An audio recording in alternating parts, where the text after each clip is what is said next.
그러게 괜히 오지 말라니까 가서 그런 꼴을 보고 오셨어요. 아내는 잘못한 거 하나도 없어요. 엄마가 그러시니까 괜히 집안 분위기만 더 안 좋아지잖아요. 내가 뭘 그렇게 잘못했니? 내가 내 아들 집 찾아간 게 그렇게 큰 죄냐?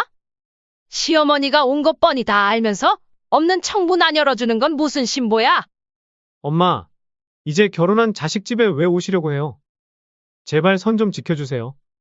그래서 여태 엄마 집에 오세요란 말 한 번을 안 했던 거니? 내 말이 맞다고 쳐. 그럼 너희 장모는 그 선 안 지켜도 되니? 엄마랑 장모님이 같아요? 뭐가 다른데? 뭐가 그렇게 다르길래 네 엄마는 집 문턱도 못 넘게 하면서 장모는 제 집 드나들듯이 오는 거니? 엄마, 제발 좀. 시어머니랑 가까이 사는 거 지영이한텐 힘들어요. 그렇게 힘들면 가까이 살지 말자. 갑자기 그게 무슨 말씀이세요? 시어머니랑 가까이 사는 게 힘들면 내가 준 집 내놓고 나가란 말이야. 그렇게 장모가 좋으면 장모랑 살아. 엄마 말이 왜 그렇게 돼요? 내가 언제 말도 없이 찾아갔니? 아니면 너희 집안일에 간섭을 했니? 그랬으면 억울하지라도 않아. 이런 취급 당하면서까지 너희한테 집 주고 싶은 마음 추호도 없어. 당장 방 빼! 안녕하세요. 이 사연의 주인공은 70살 박춘희 씨입니다. 서울 강북의 아파트 단지 13층 햇살이 잘 드는 집에서 박 씨는 혼자 살아가고 있습니다. 이 동네에서만 40년 가까이 살아왔고 정든 이웃들과 인사를 나누는 것만으로도 하루가 참 편안했죠. 겉보기엔 여느 평범한 70대처럼 보이겠지만 그 인생은 결코 평탄하지 않았습니다. 박 씨의 남편은 2년 전 세상을 떠났습니다. 병원 침대에 누워 조용히 눈을 감았죠. 술 한 방울, 담배 한 개비도 하지 않던 사람이었는데 결국 몸이 견디지 못하고 먼저 가버린 것입니다. 사인은 뇌출혈이었죠. 의사는 누적된 과로가 컸다고 말했습니다. 그래도 자는 듯이 편하게 갔으니까. 박 씨는 밤마다 그렇게 위안을 삼았지만 문득문득 울컥하는 마음을 숨길 수 없었습니다. 함께 할 시간이 아직 많이 남았을 텐데 하는 아쉬움이 컸습니다. 남편은 서울에 올라온 후에는 성실하게 공장일도 하고 인력 사무소도 다니며 온갖 허드렛 일을 도맡아 했습니다. 박 씨 역시 가난한 집안의 장녀로 태어나 늘 동생들 뒷바라지하며 살았고 결혼 후에도 남편과 함께 밤낮으로 일했습니다. 그렇게 악착같이 모은 돈으로 부부는 어렵게 아파트 한 채를 마련했습니다. 바로 이 동네에서 32평짜리 아파트였죠.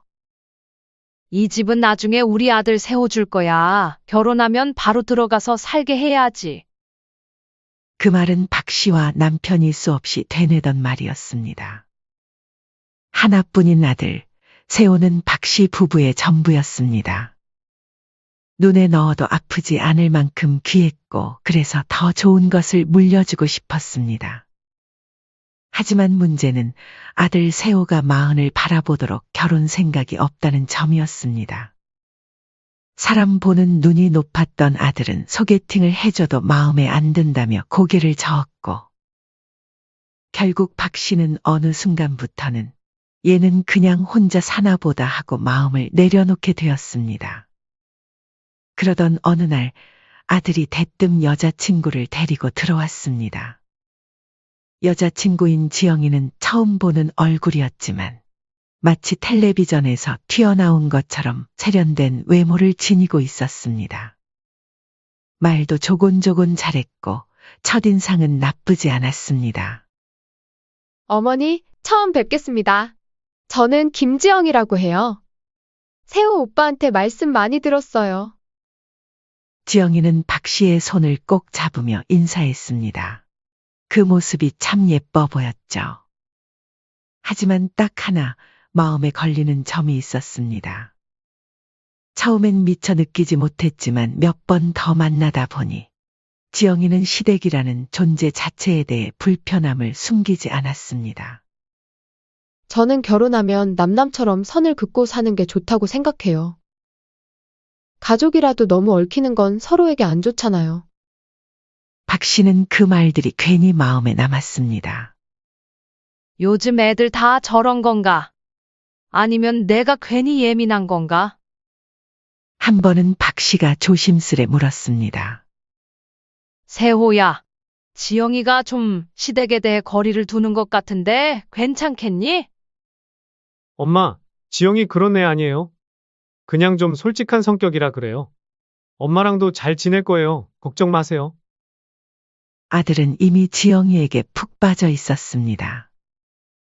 엄마, 이 사람 아니면 나 결혼 못해요. 이젠 진짜 끝이야.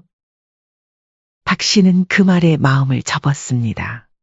아들은 이 아이가 아니면 평생 혼자 살겠구나. 아들의 말에 박 씨는 지영이와의 결혼을 허락해 주었습니다. 그 뒤로는 속전속결이었습니다. 그렇게 그토록 미적거리던 아들이 결혼을 한다니 황당하면서도 기쁘고 이제 진짜 나 없이도 살 수 있겠구나 하는 생각이 들어 어느 순간엔 마음이 먹먹해지기까지 했습니다. 그해 봄, 아들은 결혼했고 박 씨는 전세 놓았던 아파트에 열쇠를 내어주었습니다. 처음부터 너희 줄 집이었으니까 전세금 빼놨다. 들어가서 바로 살림 차리면 돼. 아들은 말없이 고개를 숙였고 며느리는 눈시울을 붉히며 연신 고맙다고 했습니다. 어머니, 정말 감사합니다. 저희 잘 살게요.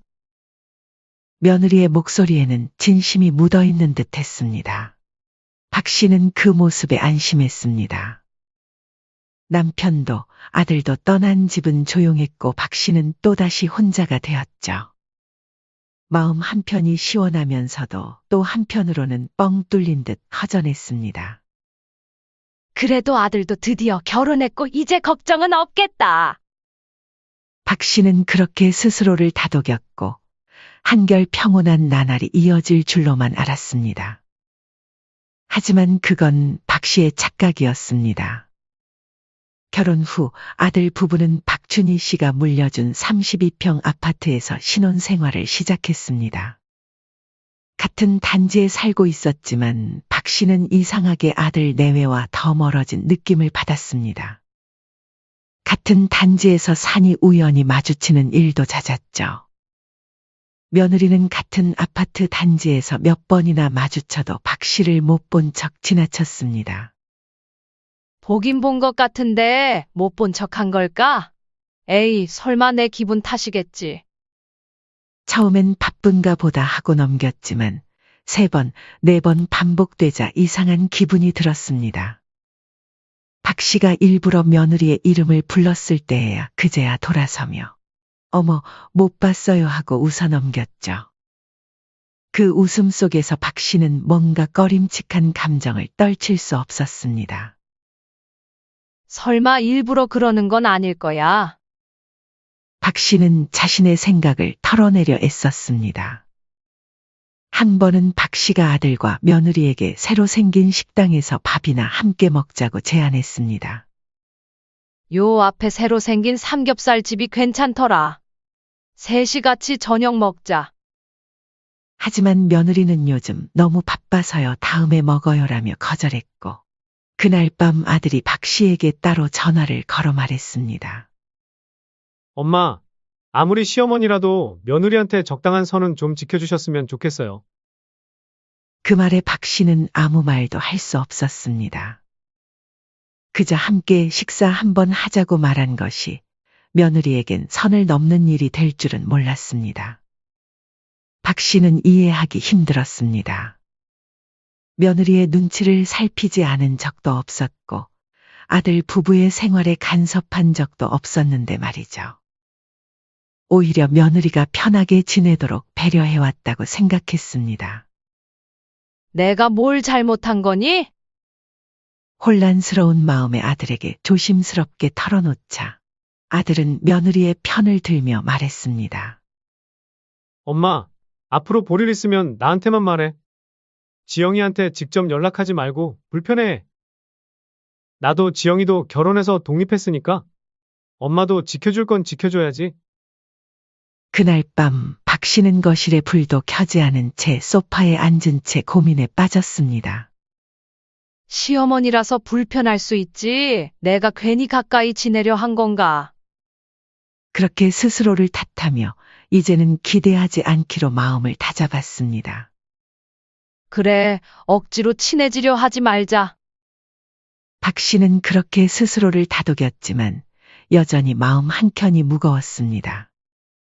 결혼 전 며느리가 했던 말들이 떠올랐습니다. 그때는 그저 내가 예민한 것이라고 넘겼는데 이제야 그 말의 진위를 알 것 같았습니다. 그로부터 며칠 후 박 씨는 이웃에게서 낯선 이야기를 들었습니다. 저기 8층에 아들 집 말이야. 어떤 중년 아주머니가 자주 들락거리더라. 난 처음엔 자긴 줄 알았는데 아니더라고. 거의 자기 집처럼 드나들던데. 이웃에게서 들은 인상착의로 보아 며느리의 친정어머니가 확실했습니다. 그 순간 박 씨의 눈이 잠시 멎었습니다. 단 한 번도 자신을 초대한 적 없던 그 집에 며느리의 장모는 마치 제 집처럼 드나들고 있었던 것입니다.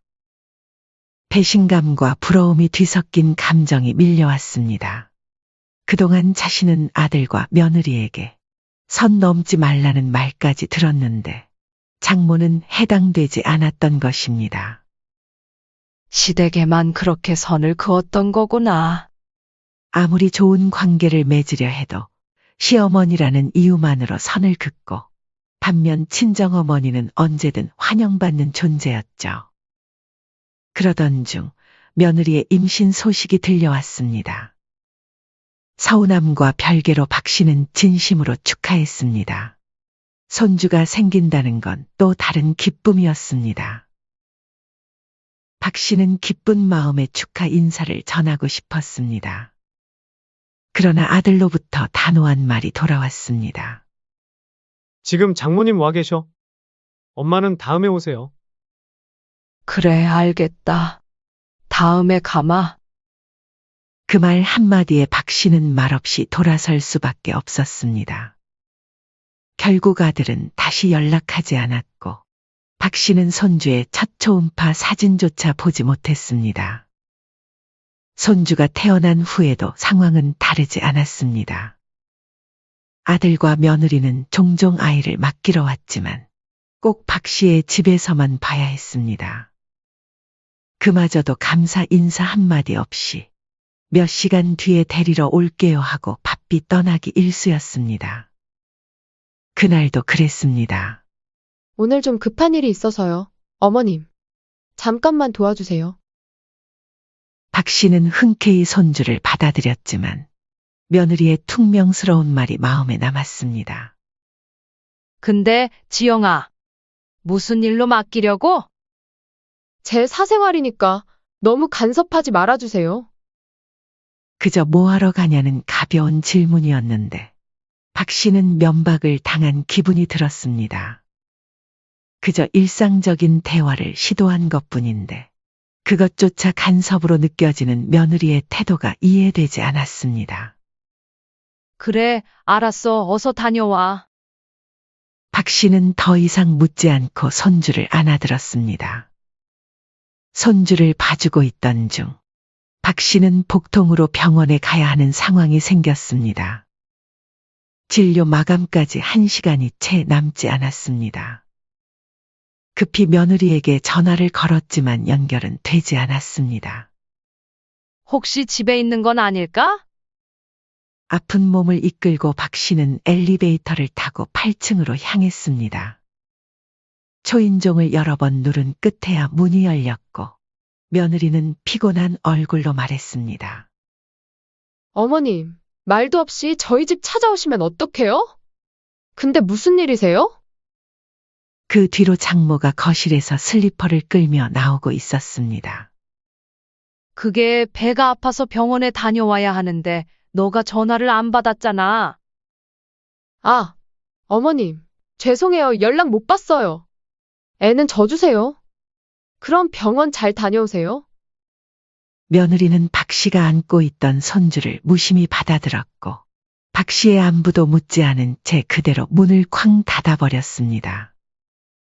그날 박 씨는 밤새 잠을 이루지 못했습니다. 시어머니라는 이유로 불청객이 되어버린 자신의 처지가 너무나 낯설고 참담했습니다. 내가 더 참고 기다려봐야 할까? 아니면 이제 그만 포기해야 할까? 박 씨는 여전히 며느리와의 거리감이 마음에 걸렸습니다. 그래도 미우나 고우나 가족이라고 최근 며느리가 몸이 허하다는 아들의 말을 듣고는 가만히 있을 수 없었죠. 집 근처 시장에서 좋은 과일 몇 개와 직접 만든 반찬, 건강식품까지 바리바리 챙겨 담았습니다. 이 기회에 이야기도 좀 해야지. 내가 뭘 불편하게 한 게 있는지 직접 물어보는 게 맞겠지. 그러나 역시나 며느리는 전화를 받지 않았습니다. 박 씨는 아들 내외의 집 초인종을 눌렀지만 안에서는 아무 반응이 없었습니다. 이내 가져온 음식 바구니를 문 앞에 조심스레 내려놓고 아들에게 문자를 보냈습니다. 문 앞에 과일이랑 반찬 좀 두고 가. 지영이가 요즘 허하다더니 걱정되네. 엘리베이터 앞까지 내려오려던 순간 박 씨는 마주 오던 한 사돈과 눈이 마주쳤습니다. 어머, 안녕하세요. 사돈 오랜만이네요. 네, 안녕하세요. 요즘은 잘 지내시죠? 네, 저는 잘 지내죠. 그럼, 짧은 인사를 나누고 박 씨는 엘리베이터 버튼을 누른 채 가만히 있었습니다. 그러던 중 갑자기 번뜩 의문이 들었습니다. 잠깐만. 지금 집에 며느리는 없을 텐데 사돈은 무슨 일로 오신 거지? 문이 열리고 사돈이 타자 박 씨는 타지 않았습니다. 그리고 조용히 고개만 숙여 사돈을 배웅했죠. 문이 닫힌 후 박 씨는 발걸음을 돌려 다시 아들 내외의 집이 있는 8층 복도로 조심스럽게 다가갔습니다. 사돈이 초인종을 누르자 얼마 지나지 않아 안에서 문이 열리는 소리가 들렸습니다. 엄마 뭐해? 빨리 들어와. 어머님 안 마주쳤어? 예, 걱정 마. 사돈 아까 엘리베이터 타고 내려가셨어. 그 순간 박 씨는 전기가 흐르는 듯한 충격을 받았습니다. 며느리는 집 안에 있었던 겁니다. 뻔히 안에 있으면서도 모른 척 밖에서 시어머니가 기다리는 줄 알면서도 보기 싫어 거짓말을 한 것이었죠. 박 씨는 그대로 복도로 걸어 나갔고 문 앞에 선 채 조심스레 말했습니다. 지영아, 안에 있었구나? 문이 다시 조심스레 열렸고 안에서 놀란 얼굴의 며느리와 함께 사돈도 당황한 표정으로 서 있었습니다. 아, 어머님. 그게 저도 방금 막 들어온 참이라. 박 씨는 그 말을 들으며 어이가 없어 헛웃음이 나왔습니다. 지영아, 거짓말을 할 거면 성의 있게 해라. 방금 전까지 내가 서 있다가 간 거 뻔히 다 알면서? 화가 난 박 씨는 더 따지지도 않고 그대로 돌아섰습니다. 문 뒤로 며느리와 사돈의 얼굴이 어색하게 굳어져 있는 것이 보였지만 박 씨는 말없이 계단을 향해 걸어갔습니다. 박 씨는 참담한 심정이었습니다. 그리고 그날 저녁 아들이 박 씨의 집을 찾아왔습니다. 그러게 괜히 오지 말라니까 가서 그런 꼴을 보고 오셨어요.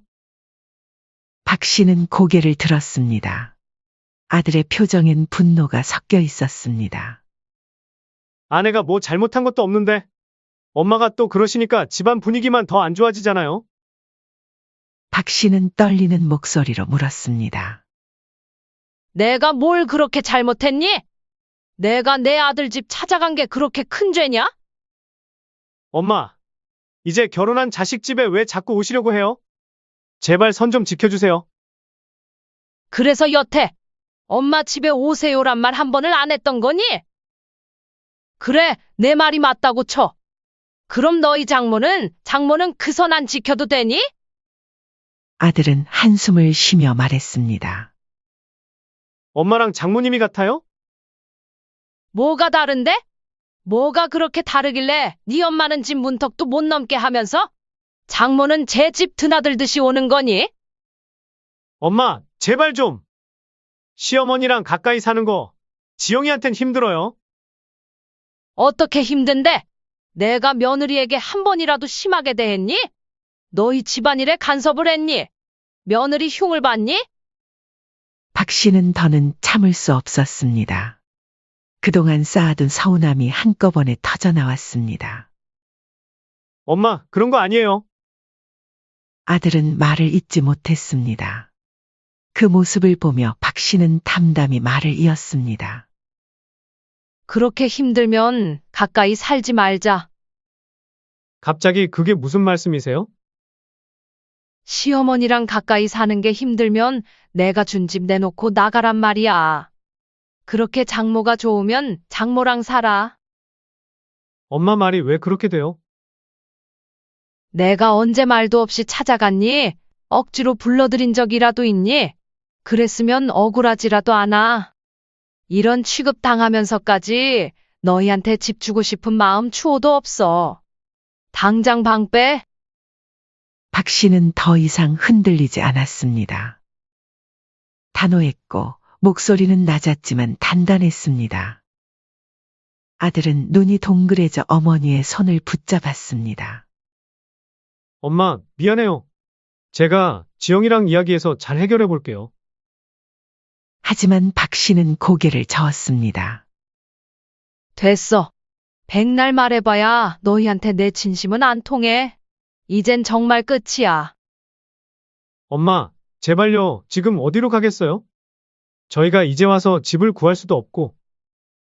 널린 게 집인데 무슨 소리야? 딱 한 달이야. 하루도 더 못 봐줘. 박 씨는 그 말과 함께 창밖으로 시선을 돌렸습니다. 더 이상 아들을 바라볼 마음도 없었습니다. 엄마, 이제 가. 더 할 말 없어. 아들은 어쩔 수 없이 일어나 문을 향해 걸어갔습니다. 문을 열기 직전 마지막으로 돌아보았지만 박 씨는 이미 등을 돌린 채였습니다. 그날 이후 박 씨는 바로 다음 날 부동산에 연락했고 집을 전세로 내놓고 새로운 세입자를 받을 준비를 마쳤습니다. 며칠 뒤 며느리가 박 씨의 집 초인종을 눌렀습니다. 문을 열자 눈시울이 붉어진 며느리가 조심스레 고개를 숙였습니다. 어머님, 저 정말 잘못했어요. 그날은 제가 너무 놀라서 그런 거예요. 순간적으로 당황해서 그만. 근데 이렇게 집까지 빼라고 하시니까 저희 진짜 어디로 가야 할지 모르겠어요. 박 씨는 말없이 며느리를 바라보다가 조용히 한숨을 내쉬었습니다. 그러고는 담담히 말했죠. 그때 나랑 눈 마주쳤지? 네? 너랑 눈 마주쳤을 때 내가 왜 아무 말도 안 하고 돌아갔는 줄 아니? 그게 너한테 주는 마지막 기회였단다. 그날 내 발로 찾아와 용서를 빌면 넘어가 줄 수도 있었어. 근데 지영이 넌 그 길로 내 아들한테 쪼르르 일러 바치고 어머님이 또 이랬다고 얘기하고 너는 뒤로 쏙 빠졌지. 며느리는 입을 다물고 고개를 떨궜습니다. 내가 집 빼달라고 안 했으면 너가 지금 여기 오기라도 했겠니? 그게 아니라 아니긴 뭐가 아냐. 너 그냥 언제나처럼 나 무시하고 친정엄마랑 짝짝꿍하면서 있었겠지. 어차피 나는 너한텐 필요할 땐 찾아오고 불편하면 없는 사람 취급해도 되는 그런 사람이잖아. 며느리는 그 말에 더는 변명할 수 없었습니다. 박 씨의 말이 모두 사실이기 때문이었죠. 정말 죄송해요. 며느리는 울먹이며 무릎을 꿇으려 했지만 박 씨는 팔짱을 낀 채 고개를 저었습니다. 그런다고 내가 마음 바뀔 줄 아니? 미안한데 나는 그런 거에 약한 사람 아니야. 정말, 정말 한 번만 기회를 주세요. 박 씨는 며느리의 얼굴을 찬찬히 바라보다가 담담하게 말했습니다. 됐고, 이제 와서 울지 말고. 한 달이라고 했다? 날짜 잘 세요. 그때까진 내가 그냥 기다려줄게. 그 이후엔 나도 몰라. 이젠 진짜 끝이야. 그리고 조용히 문을 닫았습니다. 묵직한 소리가 현관을 가로지르며 며느리의 울음소리를 삼켰습니다. 그날 밤 박 씨는 오랜만에 창가에 앉아 차를 한 잔 내렸습니다. 멀리서 불 꺼진 아들 집을 바라보며 속이 시원한 듯 가슴 한켠은 시큰했지만 이상하리만치 담담했습니다. 내가 너무 심했나? 박 씨는 잠시 자신의 결정을 돌아보았습니다. 하지만 곧 고개를 저었습니다. 아니, 이제 와서 후회하지 말자. 박 씨는 이제야 깨달았습니다. 자신이 늘 양보하고 이해하고 참기만 했기 때문에 아들과 며느리가 더 자신을 함부로 대했던 것이라고요. 이제는 달라질 때였습니다. 자신의 노후와 행복을 위해 단호하게 행동할 때였습니다. 한 달이라는 시간이 생각보다 빠르게 흘렀습니다. 그 사이 아들과 며느리는 박 씨에게 매일같이 전화를 걸어왔습니다. 특히 며느리는 시어머니가 자주 가는 마트며 동네 카페에 얼굴을 비추며 우연한 척을 가장한 친근한 인사를 반복했습니다. 어머님, 여기 자주 오세요? 저도 여기 단골인데. 하지만 박 씨는 그 웃음 뒤에 깔린 얄팍한 계산을 모를 리 없었습니다. 그 말에 대답조차 하지 않고 장바구니만 밀고 지나쳤죠. 이제 와서 친한 척. 집 뺀다고 하니까 갑자기 달라지는 태도가 우습구나. 박 씨는 속으로 생각했습니다. 며느리의 태도가 급변한 것은 오직 집 때문이라는 것을 알고 있었습니다. 진심에서 우러나온 변화가 아니었죠. 그러던 어느 날 이웃이 조심스레 물었습니다. 박 여사님, 요즘 며느리 분이 자꾸 찾아오던데 무슨 일 있으세요? 박 씨는 평소 말 아끼던 성격과는 다르게 그동안 있었던 일을 천천히 털어놓았습니다. 이야기를 들은 이웃들은 하나같이 고개를 저었습니다. 아이고, 그건 너무했네. 아무리 며느리라도 선을 넘으면 안 되지. 시댁은 이용만 하고 정은 다 친정에 쏟는다던데 요즘 애들 무섭다니까요. 동네 사람들의 따가운 눈초리에 며느리는 더 이상 박 씨를 따라다니거나 마주치려 하지 않았습니다. 억지로 웃던 얼굴도 애써 건네던 말도 사라졌죠. 그리고 약속한 한 달이 되던 날 아들과 며느리는 결국 박 씨의 집에서 짐을 빼고 나갔습니다. 짐을 싣는 그날 박 씨는 창밖에서 그 모습을 조용히 내려다보았습니다. 무거운 이삿짐보다 더 무겁게 내려앉은 그들의 표정이 어떤 말보다 시원했습니다. 짐을 싣는 그날 아들이 마지막으로 박 씨에게 말했습니다. 엄마, 전세금이라도 좀 보태줄 수 있어? 우리 지금 진짜 상황 안 좋아서. 박 씨는 짧게 말했습니다. 이제 각자 집은 각자 책임져야지. 엄마도 해줄 만큼 해줬다. 그래도 엄마잖아. 조금만 도와줘요. 우리 힘들어. 힘든 건 알겠는데, 재미는 친정 부모랑 보고 돈은 시부모한테 달라는 건 좀 아니지 않니? 나 이제 너 해외 이민 갔다 생각할 거야.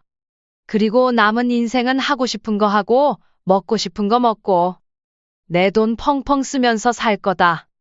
그게 늙은이의 특권 아니겠니?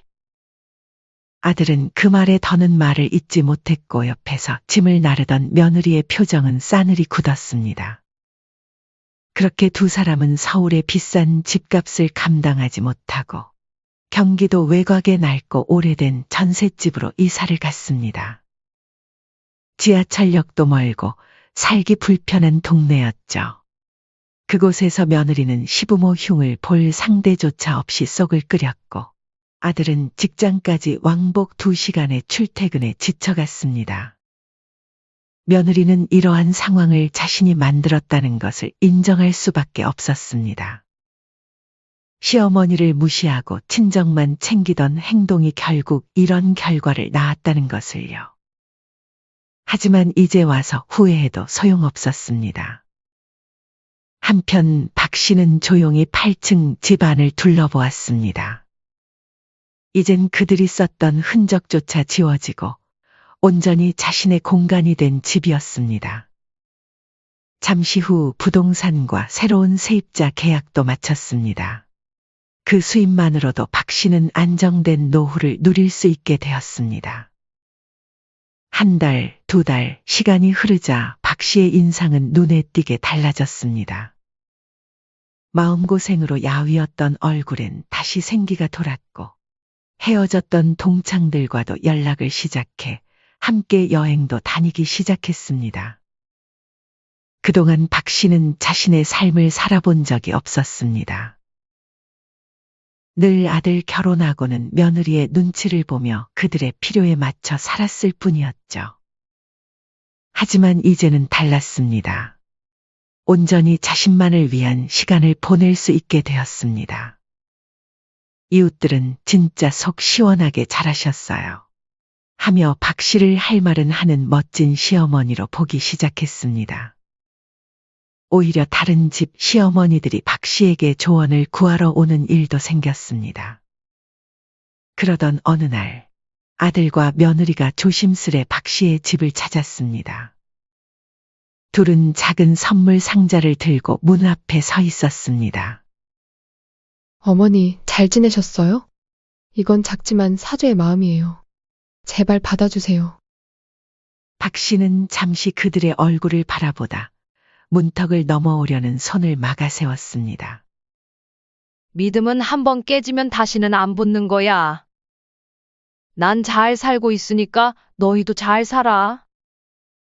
그 말 한마디에 두 사람은 아무 말도 하지 못하고 상자를 조용히 내려놓은 채 돌아섰습니다. 아들은 마지막으로 돌아보며 말했습니다. 엄마, 정말 다시는 안 돼요? 우리가 정말 잘못했어요. 너희가 깨달을 때까지 기다려야 하나 싶었지. 하지만 이제는 그냥 각자의 삶이 더 편할 것 같구나.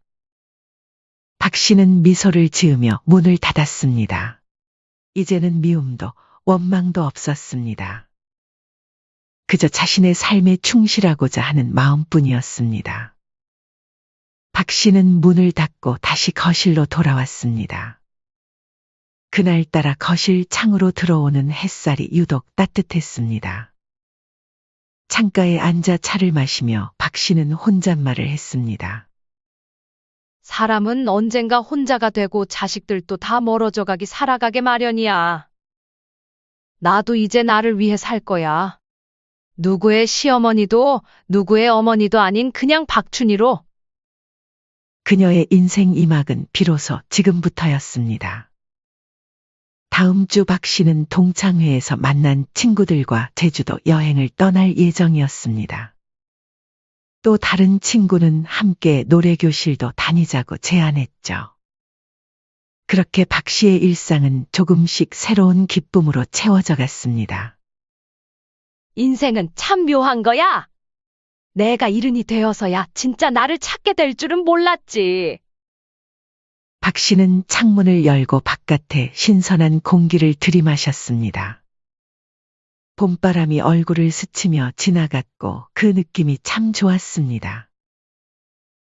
이제 그녀 앞에는 새로운 삶이 기다리고 있었습니다. 사연은 여기까지였습니다. 구독, 좋아요와 댓글은 영상 제작에 큰 힘이 됩니다. 정씨 할머니는 며느리에게 먼저 연락을 시도했지만 예상대로 전화도 받지 않고 문자도 읽지 않은 채 그대로였습니다. 뭐예요, 엄마? 갑자기 부르시고 무슨 일이세요? 맞아요, 어머니. 바빠 죽겠는데 저는 왜 오라고 하신 거예요? 정씨 할머니는 준비해온 서류를 천천히 꺼냈습니다. 너희 둘, 지금 이 집이 누구 것인지 알고나 있니? 그야 오빠 집이죠. 갑자기 무슨 그런 뚱딴지 같은 소리를 하세요? 이걸 잘 봐라. 등기부 등본에 네 남편 이름이 어딨니? 순간 며느리의 얼굴이 하얗게 변했습니다. 그동안 자신의 것이라 믿었던 집이 사실 시어머니 명의라는 것에 충격을 받은 듯했습니다. 그럼 저희가 여태껏 이 집에서 산 건 뭐예요? 오빠가 자기 집이라고 했는데. 말이야, 그렇게 했겠지. 하지만 이 집은 처음부터 내 노후를 위해 마련한 집이야. 그러니까 이 집은 내 거고 어떻게 할지도 내 권한이야. 말도 안 돼. 그리고 현영아, 어제 내가 놀이터 벤치에서 한 말? 그때 다 들었다. 그동안 일부러 내 연락 다 무시한 거니? 어머니 그게 아니고요. 안녕하세요. 이 사연의 주인공은 67세 정미숙 할머님이십니다. 정씨 할머니는 오늘도 새벽 5시에 눈을 떴습니다. 20년 넘게 이어온 시장 국수 장사의 습관이 몸에 배어 이제는 알람 시계도 필요 없었습니다. 창밖으로 희미하게 비치는 새벽빛을 보며 할머니는 문득 젊은 시절 남편과 함께했던 시간들을 떠올렸습니다. 세월이 흘러 사진 속 남편의 모습도 흐릿해졌지만 그날의 기억만큼은 여전히 선명했습니다. 경제 위기가 한창이던 그 시절, 남편은 작은 공장을 운영하며 가족의 생계를 책임지고 있었습니다. 어느 날 아침, 남편은 공장으로 출근하기 위해 일어나다가 그대로 쓰러졌습니다. 과로와 스트레스가 원인이었습니다. 구급차에 실려가는 남편의 손을 잡고 있던 정씨 할머니는 남편의 마지막 말을 듣게 됐습니다. 미수가 고생만 시켜서 미안해. 그리고 우리 아들 영광이 잘 부탁해. 그것이 남편의 마지막 말이었습니다. 그 당시 아들 영광이는 겨우 5살이었습니다. 정씨 할머니에게 남은 건 남편이 진 산더미 같은 빚과 새파랗게 어린 아들 하나뿐이었죠. 당신 없이 내가 이 아이를 어떻게 키우라고.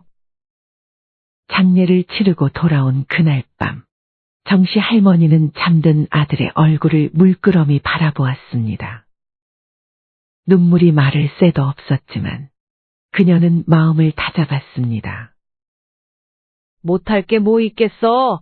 살고자 하면 다 살 수 있어. 그 말은 스스로에 대한 다짐이었습니다.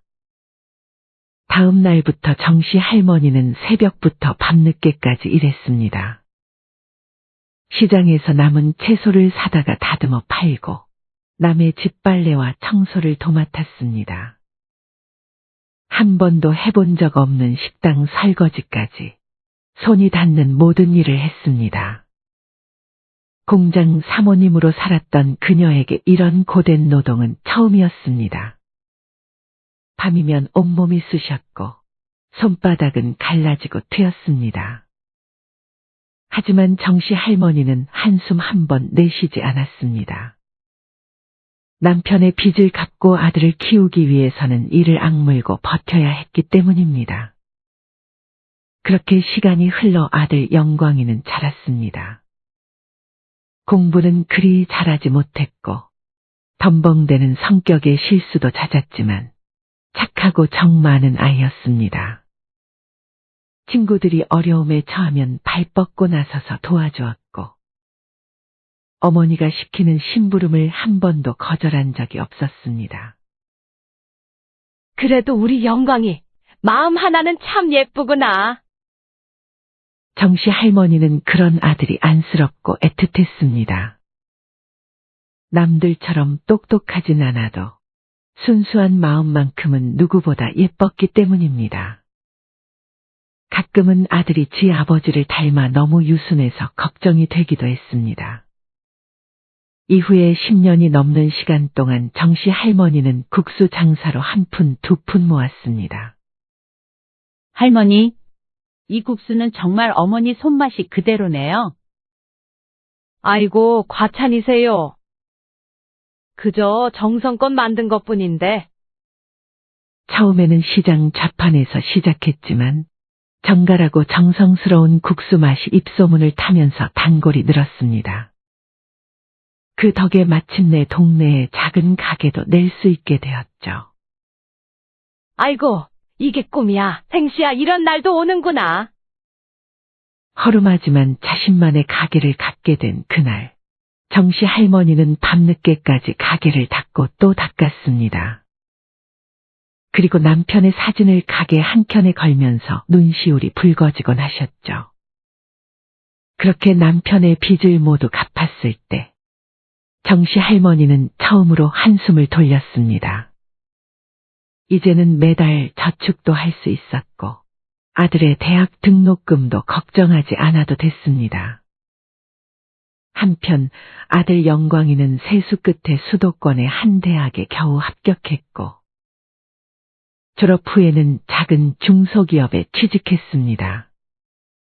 어머니, 저 드디어 취직했어요. 그날 정씨 할머니는 마치 자신이 취직한 것처럼 기뻐했습니다. 우리 아들, 이제 어엿한 회사원이 됐네. 내 아버지가 계셨다면 얼마나 기뻐하셨을까.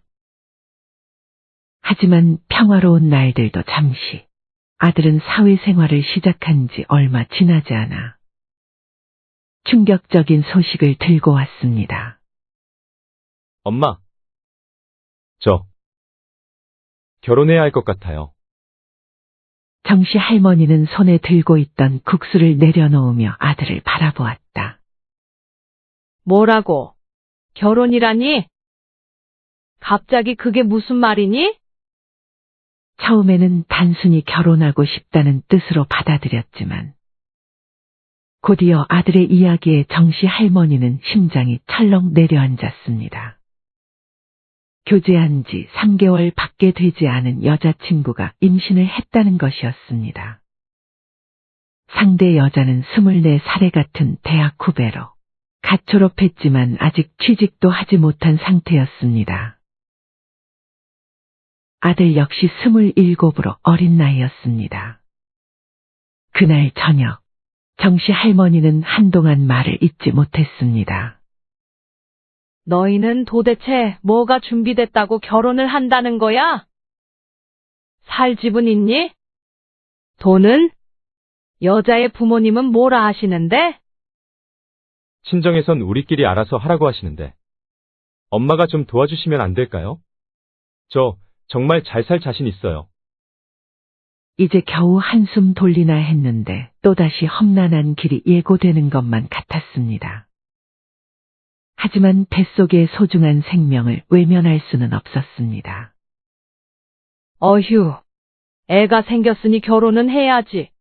하지만 영광아, 내 말 똑똑히 들어라. 내가 너희한테 줄 집은 내 노후를 위해 마련한 집이야. 너희에게 그냥 주는 게 아니야. 너희가 책임감 있게 돈을 갚아야 할 거야. 알겠니? 아들은 연신 고개를 끄덕이며 네, 엄마. 그렇게 할게요. 정말 감사해요. 이 은혜 절대 잊지 않을게요. 라고 말했습니다.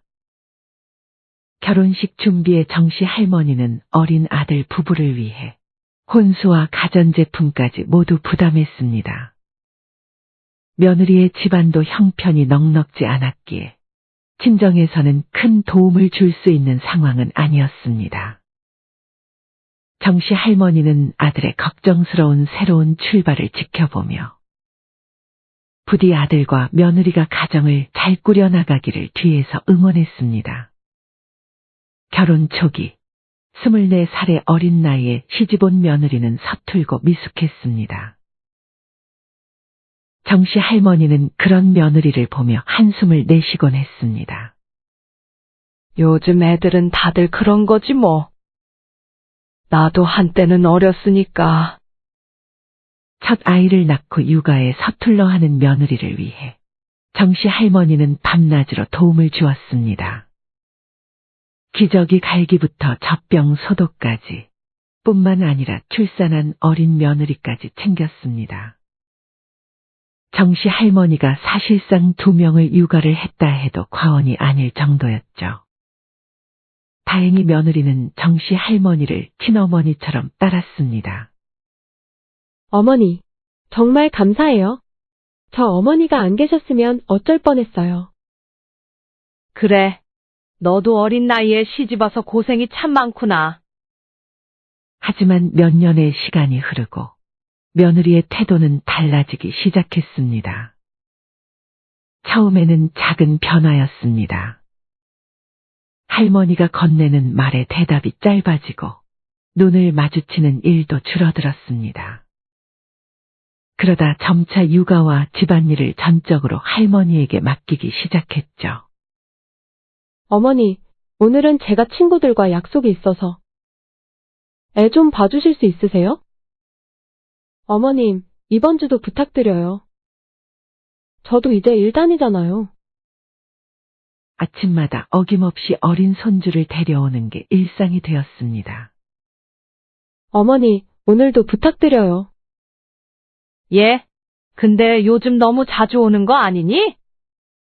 회사에서 야근이 많아져서요. 어쩔 수 없어요. 일이 그렇게 바쁘면 애 돌봐줄 가정부를 쓰는 게 어떠니? 어머니, 남의 손에 맡기는 것보다 할머니가 보는 게 더 좋잖아요. 퇴근 시간은 점점 늦어졌고 주말에도 친구들과의 약속을 핑계로 아이를 맡기곤 했습니다. 정씨 할머니는 손주가 예뻐 마다하진 않았지만 점점 체력적으로 부담이 되기 시작했습니다. 명절이 다가오자 정씨 할머니는 며느리에게 일찍 와서 음식 준비를 도와달라고 부탁했습니다. 하지만 며느리는 당일 늦은 저녁이 되어서야 슬금슬금 나타났습니다. 심지어 얼굴에는 미안한 기색도 없어 보였죠. 어머니, 죄송해요. 친정에 들렀다가 오느라 좀 늦었네요. 사과의 말에는 진심이 느껴지지 않았고 준비해 놓은 음식도 거의 손을 대지 않았습니다. 대신 소파에 앉아 휴대폰만 만지작거렸습니다. 정씨 할머니는 서운한 마음을 달래며 며느리에게 말을 걸었습니다. 밥은 좀 같이 먹지 그러니? 가족끼리 대화도 좀 하고. 괜찮아요. 친정에서 먹고 왔어요. 대화는 그걸로 끝이었습니다. 며느리는 끝내 고개도 들지 않았습니다. 이후로도 명절마다 이런 일이 반복됐습니다. 며느리는 점점 더 늦게 오거나 아예 정씨 할머니의 집에 방문조차 하지 않았고 와도 얼굴만 비치고 가버렸습니다. 어느 날 정씨 할머니는 참다 못해 아들에게 물었습니다. 영광아, 며느리가 왜 이렇게 명절에 안 오는 거니? 아들은 잠시 머뭇거리다가 대답했습니다. 현영이가 어머니와 대화하는 게 좀 불편하대요. 아직 어려서 그러니 엄마가 좀 이해해 주세요. 그 말은 들은 정씨 할머니는 며느리가 이해가 되면서도 한편으로는 자신을 완전히 무시하고 있다는 느낌을 지울 수 없었죠. 하지만 더 충격적인 말은 손자의 입을 통해 들려왔습니다. 그날도 평소처럼 아침 일찍 며느리가 손주를 정씨 할머니의 집에 맡긴 날이었죠. 손자가 장난감을 가지고 놀다가 무심코 내뱉은 말이었습니다. 할머니랑 엄마는 사이가 안 좋아요? 응? 그게 무슨 말이니? 엄마가 할머니 전화 받지 말라고 했어요. 받으면 귀찮아진대요. 정씨 할머니는 손주의 말을 듣자 그 자리에서 얼어붙고 말았습니다. 손자의 순진한 눈빛을 마주하면서도 차마 대답을 하지 못했습니다. 정씨 할머니의 마음 한구석이 찢어지는 것 같았죠. 그러던 중 정씨 할머니에게 예상치 못한 일이 발생했습니다. 바로 정기 건강검진에서 심각한 문제가 발견된 것이었습니다. 의사는 정씨 할머니에게 수술이 필요할지도 모른다고 말했습니다. 할머님, 검사 결과 심장 판막에 문제가 있으셔서 수술하실 수도 있으세요. 이 부분은 다시 한번 검사해보죠. 아무래도 가족분들이 설명 들어야 하니까 다음에 오실 때는 가족분들이랑 같이 오세요. 마침 아들은 부산으로 장기 출장을 간 상황이었고, 정씨 할머니에게 연락할 가족은 며느리뿐이었습니다. 정씨 할머니는 떨리는 마음으로 며느리에게 전화를 걸었지만, 며느리는 아무리 전화를 해도 받지 않았습니다. 여보세요? 얘가 왜 전화를 안 받아? 수차례 전화했지만 모두 부재중 통화로 남았고, 결국 정씨 할머니는 문자를 하나 남겼습니다. 현영아, 결과가 안 좋게 나와서 수술을 해야 할지도 모른다는구나. 가족이랑 같이 오라는데 혹시 시간 될 때 전화 좀 해줄래? 하지만 며느리에게 답장은 오지 않았고, 결국 정씨 할머니 혼자서 병원을 다녀와야 했습니다. 아들에게 이 사실을 이야기하자 아들은 또다시 주저리 변명만 늘어놓았습니다. 요즘 애엄마가 신경 쓸 일이 많아서 그래요. 제가 따로 현영이한테 따로 말할게요, 어머니. 정씨 할머니는 무거운 한숨을 내쉬며 아들의 말을 듣고 있자니 더 큰 실망감이 밀려왔습니다. 며느리가 날 무시하는 것도 서러운데 아들마저 저렇게 무심해서야 원. 정씨 할머니는 속은 까맣게 타들어갔습니다. 며칠 후 정씨 할머니는 병원에서 검사 결과를 확인하고 돌아오는 길이었습니다. 다행히 다시 한 검사 결과가 생각보다 나쁘지 않아 수술을 하지 않고 통원 치료로 가능하다는 의사의 말을 듣고 온 참이었죠. 이를 알리려고 아들의 집에 방문하기 위해 가던 중, 아파트 놀이터 근처 벤치에서 며느리가 친구와 대화하는 것을 우연히 듣게 되었습니다. 쟤 현영이 아니야? 무슨 대화를 저렇게 크게 한담? 진짜? 시어머니가 또 전화했어? 이번에 어디 아프시다고 연락 왔는데 내가 일부러 싹 다 무시했지. 아니, 그런 건 아들이 알아서 해야 하는 건데 왜 나한테 연락을 하는 거야? 어이가 없어? 이 나이에 홀어머니 간병까지 떠맡게 생겼어? 무조건 회사 핑계 애 핑계 대면서 절대 병원같이 안 갈 거야. 혹시 몸이 더 안 좋아지면 요양병원에라도. 며느리의 막말은 계속 이어졌지만 정씨 할머니의 귀에는 더 이상 들리지 않았습니다. 정씨 할머니는 충격에 세상이 무너져 내리는 듯했습니다. 그동안 신혼집에 살림살이에 심지어 손주까지 돌봐주며 아들과 며느리를 챙겨줬는데, 며느리는 자신을 그저 귀찮은 짐짝으로 여겼던 것입니다. 심지어 며느리는 필요할 때는 막무가내로 연락하고 찾아오더니 정작 자신의 전화도 문자도 귀찮다며 일부러 무시했다는 사실도 알게 되었죠. 정씨 할머니는 그 자리에서 돌아섰습니다. 더 이상 들을 필요가 없었습니다. 그동안 쌓였던 서러움과 분노가 한꺼번에 치솟았습니다. 며느리의 통화 내용을 들은 후 정씨 할머니는 무거운 발걸음으로 집으로 돌아왔습니다. 정씨 할머니는 문득 아들도 이 사실을 알고 있었을지 생각해 보았습니다. 그동안 수없이 이 문제에 대해 말했는데도 변명만 늘어놓고 아무 대처도 하지 않았지.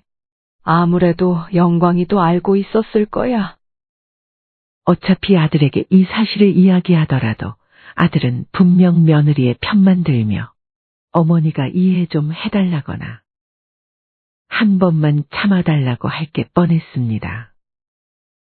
그동안 늘 그래왔듯이 결국 정씨 할머니만 손해를 보는 상황이 반복될 것이라는 불보듯 뻔했죠. 정씨 할머니는 깊은 한숨을 내쉬며 새삼 평생을 희생하며 살아온 자신의 모습이 불쌍하게 느껴졌습니다. 그래. 그동안 내가 아들 며느리를 너무 오냐오냐 했지. 이번 기회에 제대로 가르쳐줘야겠어. 세상에 당연한 건 없다는 걸 말이야. 지금까지 손주를 생각해서 참고 견뎌왔지만 이제는 더 이상 그럴 필요가 없다는 걸 정씨 할머니는 깨달았습니다. 밤새 잠을 이루지 못한 정씨 할머니는 서재로 향했습니다. 오래된 서랍장 깊숙한 곳에서 낡은 서류 봉투를 꺼냈습니다. 그 안에는 아들 부부를 위해 모아둔 통장과 등기부등본이 고스란히 보관되어 있었습니다. 다음 날 아침 일찍 정씨 할머니는 변호사 사무실을 찾았습니다. 서류를 검토하는 변호사의 표정은 진지했습니다. 한참을 서류를 살펴본 변호사는 고개를 끄덕였습니다. 법적으로는 전혀 문제가 없습니다. 모든 권리가 할머님께 있어요. 그럼 제가 어떤 대처를 해도 문제가 없다는 거죠? 네, 전혀 문제 없습니다. 오히려 지금까지 너무 관대하셨던 거예요. 변호사와의 상담을 마치고 돌아온 정씨 할머니는 이제 실행에 옮길 차례라고 생각했습니다. 집으로 돌아와 아들에게 전화를 걸었습니다. 사실 며느리에게 먼저 연락을 시도했지만 예상대로 전화는 받지 않았습니다. 문자 메시지도 읽지 않은 채 그대로였습니다. 정씨 할머니는 쓴웃음을 지으며 중얼거렸습니다. 끝까지 받지 않으려나 보네. 그래, 내가 무시한 이 전화로 결국 어떻게 될지 두고 보자. 수화기 너머로 들리는 아들의 목소리는 평소와 다름없이 무심했습니다. 영광아, 내일 저녁에 집에 좀 들리렴. 네. 갑자기요? 너랑 현영이한테 같이 얘기할 게 있어. 무슨 일이신데요? 그건 내일 와서 얘기하자꾸나. 현영이도 꼭 같이 오라고 전해주렴. 다음 날 저녁, 아들과 며느리가 정씨 할머니의 집을 찾았습니다. 며느리의 표정은 불만이 가득했고 귀찮다는 기색이 역력했습니다. 어머니, 바빠 죽겠는데 저는 왜 오라고 하신 거예요? 아들은 이미 분위기가 심상치 않음을 느꼈는지 불안한 표정을 짓고 있었습니다. 어머니의 달라진 분위기를 감지한 듯했죠. 엄마, 갑자기 왜 그러세요? 무슨 일이신데요? 정씨 할머니는 준비해온 서류를 천천히 꺼냈습니다. 너희 둘, 지금 이 집이 누구 것인지 알고나 있니? 아들은 순간 당황한 기색이 역력했지만 며느리는 오히려 뻔뻔한 태도로 대답했습니다. 그야 오빠 집이죠. 갑자기 찾아와서 무슨 그런 뚱딴지 같은 소리를 하세요? 정씨 할머니는 며느리의 말에 코웃음을 치며 서류를 내밀었습니다. 이걸 잘 봐라. 등기부 등본에 내 남편 이름이 어딨니? 이 집은 처음부터 내 명이었어? 순간 거실에 정적이 흘렀습니다.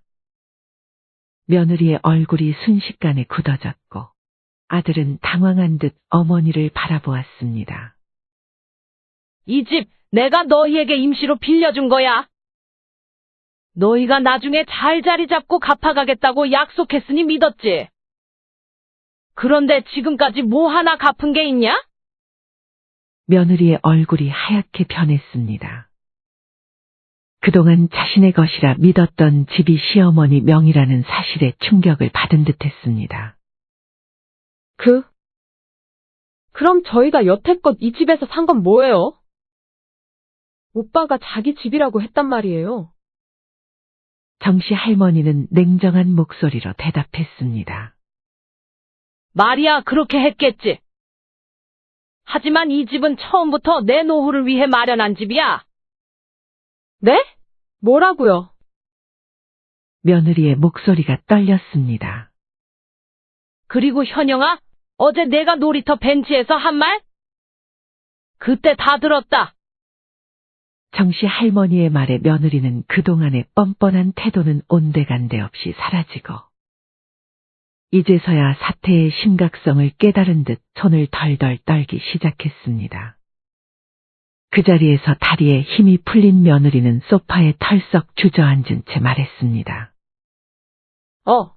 어머니, 그게 아니라, 그래서 그동안 일부러 내 연락 안 받은 거니? 어머님, 그건 그냥 친구랑 하는 농담이었어요. 진심이 아니었는데, 아들은 무슨 상황인지 영문도 모른 채 어리둥절한 표정을 짓고 있었고, 며느리는 눈물을 글썽이며 변명했습니다. 하지만 정씨 할머니는 단호하게 말했습니다. 너희가 내 도움을 당연하게 여긴 것도 문제지만, 특히 며느리가 나를 개무시하고 연락도 일부러 피하는 꼴을 보니 이제는 더 참을 수 없어. 너희가 나를 대우해주지 않는데 나도 너희를 위해 이렇게까지 해줄 이유가 없잖니? 마음 같아선 그동안 못 받은 이자까지 전부 받아내고 싶지만 손주 얼굴 봐서 그건 참으마. 그 대신 다른 세입자들처럼 보증금과 월세를 내. 못하겠다면 이 집에서 나가. 아들이 황급히 어머니 앞으로 달려와 무릎을 꿇었습니다. 엄마, 보증금에 월세까지 내라고요? 우리 사정 뻔히 아시잖아요. 지금 저희 상황 정말 힘들어요. 다시 기회를 주시면 앞으로 저희가 엄마한테 더 잘할게요. 하지만 정씨 할머니의 결심은 확고했습니다. 수년간 쌓인 서운함이 폭발한 순간이었죠. 너희가 지금 당장 월세를 낼 여력이 없다면 다른 싼 집을 알아보는 게 좋겠다. 이제 너희도 예전처럼 어리지 않아. 스스로 살아갈 방법을 찾아보렴. 며느리는 갑자기 무릎을 꿇으며 울음을 터뜨렸습니다. 평소에 도도하던 모습은 온데간데 없이 사라지고 비굴한 태도로 빌기 시작했습니다. 어머니, 제가 잘못했어요. 제가 잠깐 미쳤었나 봐요. 하지만 정씨 할머니의 마음은 이미 돌아선 뒤였습니다. 됐다. 그리고 나도 더 이상 며느리에게 연락하지 않으마. 그니까 너도 앞으로 연락하지 마렴. 어차피 너네 도움 필요할 때만 연락했으니 오히려 속이 다 시원하구나. 그 말을 끝으로 정씨 할머니는 아들 부부를 집 밖으로 내쫓았습니다. 이후에 정씨 할머니는 며느리와 아들이 당장 집을 떠나지 않도록 최소한의 유예 기간을 주었지만 아들 부부는 보증금과 월세를 마련하지 못했다는 둥 변명을 늘어놓으며 시간을 끌었습니다. 하지만 정씨 할머니는 이삿날을 정하고 한치의 양보도 없이 집을 비우도록 명령했습니다. 결국 아들 부부는 자신들이 살던 집을 비워줄 수밖에 없었습니다. 그날 이후 정씨 할머니는 아들 부부와의 연락을 완전히 끊었습니다. 손주를 생각하면 마음 한켠이 아팠지만 이제는 자신의 삶에 충실하기로 했습니다. 집을 매각하진 않고 세입자들에게 임대해 매달 월세를 받기로 결정한 정씨 할머니는 그 돈으로 자신이 오랫동안 꿈꾸던 여행을 다니기로 했습니다. 이제는 나를 위해 살 때도 됐지. 평생 남 뒷바라지만 하며 살아왔는데 앞으로는 나도 내 삶을 즐기며 사는 거야. 정씨 할머니는 홀로 여행 가방을 챙기며 조용히 다짐했습니다. 처음으로 자신만을 위한 시간을 갖는다는 생각에 설렘이 가득했습니다. 그렇게 정씨 할머니는 친구들과 오랜만에 여행길에 올랐습니다. 첫 번째 목적지는 그녀가 가장 좋아했던 제주도였습니다. 푸른 바다와 푸른 하늘 아래에서 그녀는 오랜 세월 쌓였던 응어리를 풀어냈습니다. 세상은 이렇게 넓고 아름다운데 왜 난 지금껏 이걸 몰랐을까? 정씨 할머니는 미소 지으며 스스로를 위로했습니다.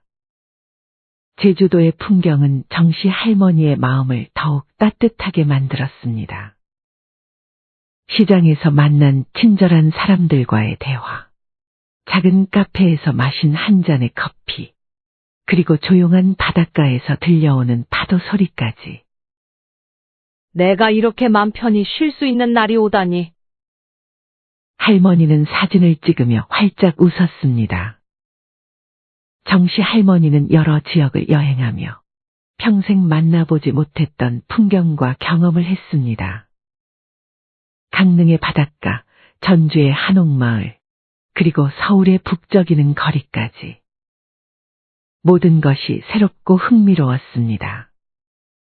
한편 아들과 며느리는 살던 곳과 조금 떨어진 작은 구축 임대 아파트로 이사를 가게 되었습니다. 크고 편리했던 신혼집에서의 생활과는 달리 좁고 오래된 아파트에서의 새로운 생활은 고단하기 그지없었습니다. 그마저도 대출을 받아 무리하게 들어온 것이어서 매달 빠듯한 이자와 월세로 인해 생활비는 턱없이 부족했습니다. 아들과 며느리는 예전과는 전혀 다른 팍팍한 생활을 시작하게 되었죠. 며느리는 더 이상 친구들과 수다를 떨며 카페에서 여유로운 시간을 보낼 수 없었습니다. 대신 동네 마트나 음식점에서 파트타임 일을 구해 부족한 생활비를 메꾸어야 했습니다. 여보, 이사 온 지 한 달이 지났는데도 적응이 안 돼요. 나도 그래. 하지만 우리가 자초한 일이잖아. 그동안 어머님이 얼마나 서운하셨을지 이제야 알 것 같아요. 아들과 며느리는 그동안 당연하게 누려온 것들이 사실은 어머니의 희생 덕분이었다는 사실을 점차 깨닫게 되었습니다. 정신 차린 아들은 더 이상 어머니에게 의존하지 않고 독립적인 가장이 되기 위해 부단히 노력했습니다. 월급에서 남는 돈은 저축하며 아내와 아이를 위해 더 좋은 환경을 만들겠다는 결심을 다졌습니다. 그리고 며느리도 이 일을 계기로 과거 자신의 무례함과 경솔함을 후회하고 정씨 할머니에게 한 행동을 속 깊이 반성하게 되었습니다. 몇 달이 지나고 아들과 며느리는 정씨 할머니를 찾아왔습니다. 아들과 며느리는 뻔뻔하고 어리석었던 예전의 태도와는 다르게 머리를 깊게 숙이며 그때의 일에 대한 용서를 빌었습니다. 어머니, 제발 저희 연락 좀 받아주세요. 어머니가 왜 그렇게 서운하셨는지 충분히 알 것 같아요. 그동안 어머니가 해주시는 걸 당연하게 생각했어요. 어머니, 저도 정말 반성 많이 했어요. 제가 얼마나 못된 며느리였는지, 어머니가 안 계시니까 어머니가 절 위해 애써주셨는지 깨달았어요. 너네가 이렇게 달라진 걸 보니 많이 느낀 게 있긴 한 것 같구나. 진심으로 반성한 듯한 아들 며느리의 태도를 보며 정씨 할머니는 마음이 서서히 풀리기 시작했습니다. 그래. 하지만 이제는 나를 위해 시간 보내기도 바쁘구나. 우리 연락은 꼭 필요할 때만 하자. 내가 너희에게 먼저 연락할 일도 없을 거야. 정씨 할머니의 단호한 태도에 아들과 며느리는 더 이상 아무 말도 할 수 없었습니다. 시간이 흐르며 아들과 며느리는 할머니와의 관계를 회복하기 위해 꾸준히 노력했습니다. 명절이나 중요한 날이면 선물과 함께 감사의 마음을 전하며 거리를 좁히려 했었고, 이런 노력하는 모습에 정씨 할머니는 아들 부부를 용서해 주었습니다. 하지만 예전과 같은 가까운 관계를 허락하지는 않았습니다. 어머니, 저희랑 같이 사시는 건 어떠세요? 혼자 사시기 힘들지 않으세요? 말은 고맙지만 너무 가까이 지내면 또다시 상처받는 일이 생길 거야. 딱 이 정도 거리가 제일 좋아. 정씨 할머니는 명절이나 생일 같은 특별한 날에만 가끔 아들 부부를 자신의 집으로 초대했습니다. 가끔 만나서 더 좋았고, 가끔 만나기에 서로의 소중함을 더 잘 느낄 수 있었습니다. 정씨 할머니는 이 선택에 후회는 없었습니다. 여행을 다니고 친구도 만나고 바깥 생활을 하며 외로움도 전혀 느끼지 못했습니다. 정씨 할머니는 오랜 시간 자신을 희생하며 살아온 삶에서 벗어나 자유와 여유를 누리며 행복한 삶을 선택했습니다. 할머니의 단호한 결단은 가족들에게 책임과 예의를 가르치는 교훈으로 남았습니다. 가족도 너무 가깝게 지내기보단 한 발짝 떨어져 지내는 게 나을 때도 있는 법이지. 정씨 할머니는 또 다시 여행길을 오르며 홀가분한 마음으로 앞으로의 날들을 맞이할 수 있었습니다. 더 이상 누군가의 어머니나 할머니가 아닌 오롯이 자신으로서의 삶을 살아가기로 한 것입니다. 사연은 여기까지였습니다. 시청해 주셔서 감사합니다. 댓글과 좋아요, 구독은 영상 제작에 큰 힘이 됩니다.